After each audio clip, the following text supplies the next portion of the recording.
Welcome back to Crypto Harmonics. This is August 1st, D-Day in crypto land. Alright. I have this chart pulled up as a joke. Okay. I wanted to show you what I used to look at before I traded harmonic patterns. This is literally what my chart looked like. I would have MACD, RSI, stochastic, everything, all the Bollinger Bands, everything pulled up, just to figure out where the heck to go long and short. And so once I got rid of all the clutter, right, harmonic, this is why I'm trying to show like the value in harmonic trading. It's so beautiful. The simplicity.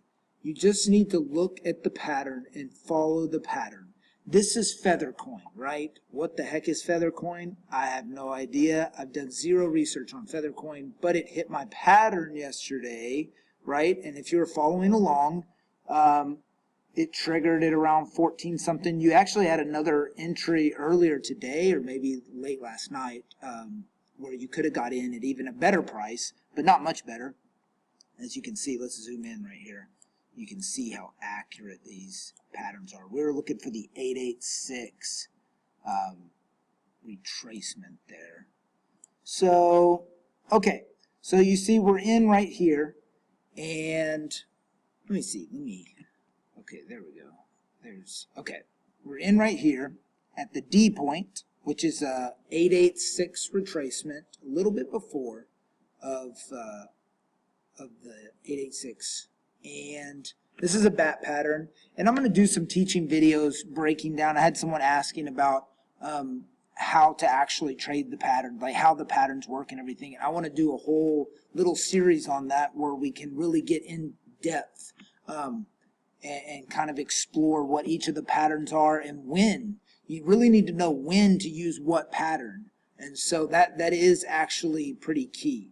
So I love the bat pattern. If you haven't been able to tell, that's my bread and butter right here, okay? So we are sitting, here's our stop loss, this red line. So if Feathercoin comes down, it's now going to have to break this new low here at D point and X. It's going to have to break that to trigger us to get out, right? So we're hiding behind X, really, is what we're doing. We're saying, well, I don't think it's going to break X. And if it does break X, this is the beauty of a stop loss. If it breaks X, we don't want it anymore anyways. We just take our little bitty loss and run away, right? So we would have lost, we would have gone from like 1,400 Satoshis down to 1,000, right?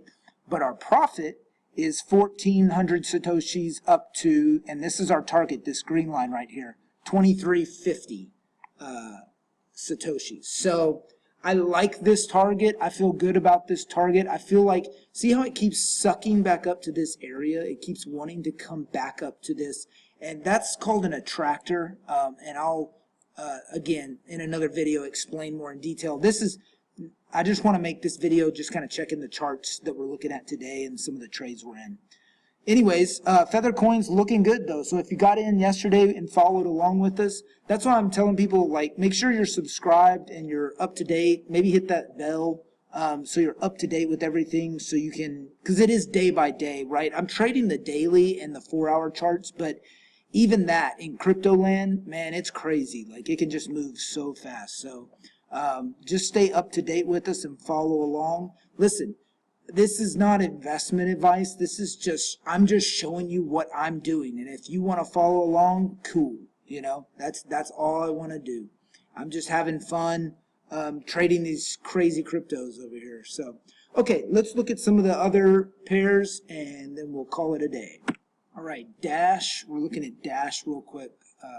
Dash Tether on Poloniex. And something we had called was it coming down to 159 and getting in at 159. Well, you can see it stopped at 169 and just did not want to go any further, which is fine. We're not in the trade. We didn't make a wrong trade or anything. We're just not getting in this one.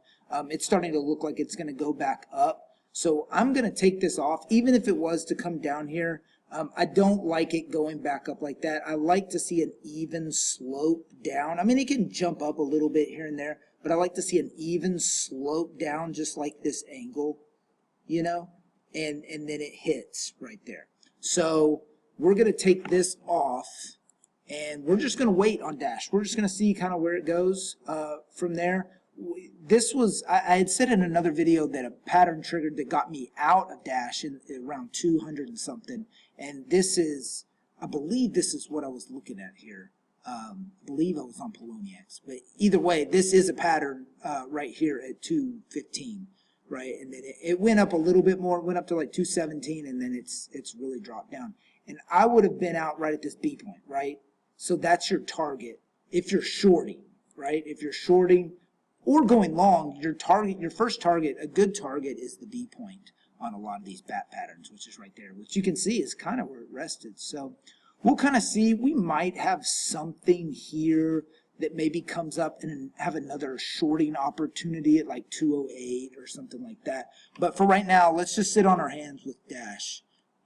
Next up is Litecoin, and this is Litecoin. I trade the Litecoin USD on Bitfinex, and that's what we're looking at here. This is, I found this pattern starting to show up on the 4-hour chart on Litecoin. So all I'm looking at on this one, this is a Gartley pattern, so all I'm really looking for on this one is, I'm a long-term holder of Litecoin, but I'm always looking to add to my position. So if I can find a good point to sell and then buy back in at a little cheaper price and pick up, you know, 2, 3, 4, 5 extra Litecoin, then that's, why not, right? Why wouldn't I do that? So here is my point right here. I just want to give you guys, this isn't a, I mean, obviously if you're short trading, you can short the market here, but also for me, I'm long Litecoin long term, so I'm looking right here. Once it hits here, I'm going to sell some and hope for a little pullback down to the mid 40s, and then maybe I can make another run up, because I think long term it's going up. But right here at 51, around 51, 52 bucks is kind of my target for Litecoin. So we'll stay posted on that and see. I mean, it'll be days before that plays out, more than likely. But even if it makes a big run up, I'm still getting out there. And so that's something I'm looking at, and you guys can keep an eye on that one. And last but not least, we're going to look at Ripple real quick. Well, we might look at Bitcoin just to kind of see. I'm kind of staying away from Bitcoin right now. Let's see.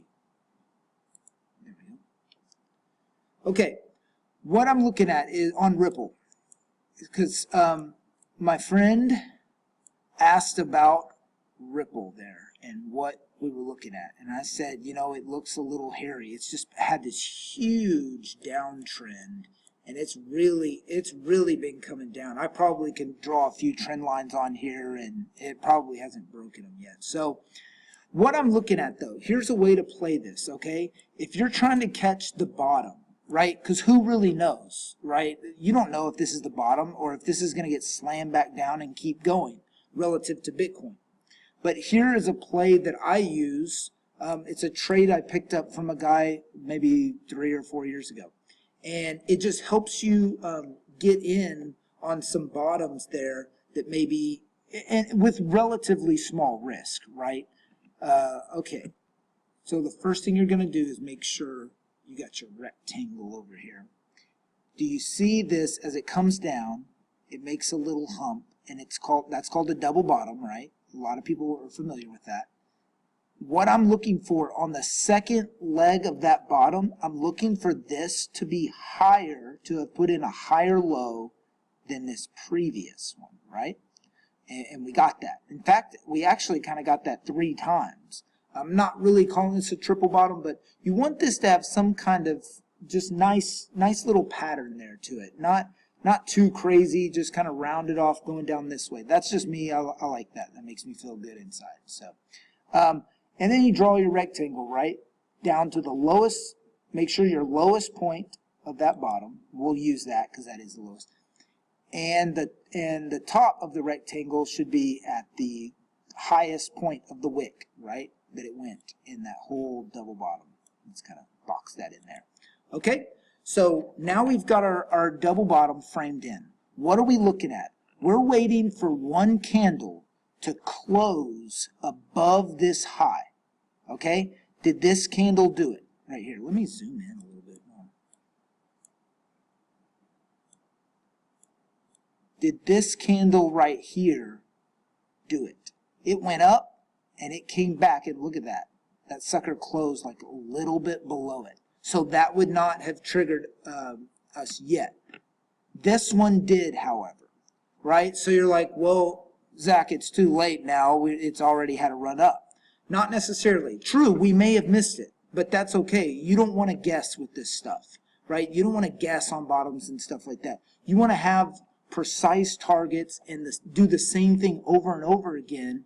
Repetition, use the same patterns and put probability on your side so that you really have some way to formulate what you're doing, so you know you're in the trade that you're supposed to be in and you can't talk yourself out of it, right? So here's what we're going to do. Here's the next thing. We are looking for this to retrace now. So we go to our fib retracement, right? And what we're doing is we're taking this leg right here, right? And you're going to start down there, and you're going to go to the highest point. Now, if it keeps going higher, we'll follow it, right? You kind of got to stay on it. So I could totally see this.